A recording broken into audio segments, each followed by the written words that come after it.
naman sa mga balita sa labas ng bansa, mga kilos protesta sa Hong Kong patuloy na lumalaganap.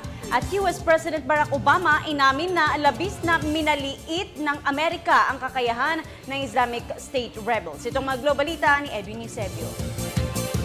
May 26 na tao na sugatan sa pagsasagupa ng mga revista at pulis sa Hong Kong. Dahil rito naghahanda pa rin ang mga pulis sa naturang lugar. Ito ay para sa inaasahang pang pagsagupa sa mga demonstrador kasunod na nangyari ngayong Lunes ng umaga. Kumalat na ang protesta maging sa Abalang Shopping District ng Causeway Bay hanggang sa Harbor at Mong Kok. Malaking hamon ito ngayon sa mga otoridad ng Hong Kong sa kung paano mapipigil ang mga kilos protesta.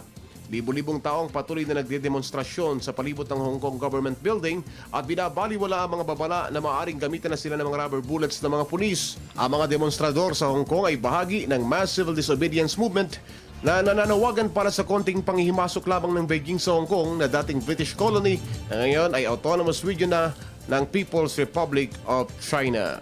Inamin mismo ni US President Barack Obama na minaliit ng mga US intelligence agencies ang kakayahan ng rebelding Islamic State sa loob ng Syria.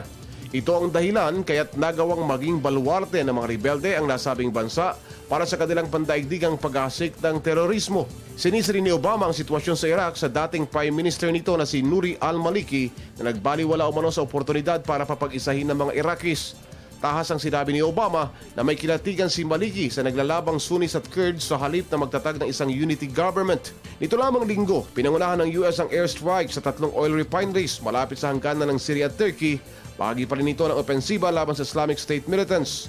Sa ulat ng Syrian Observatory for Human Rights, ating gabi ng maganap ang airstrikes na tumama rin sa isang plastic factories.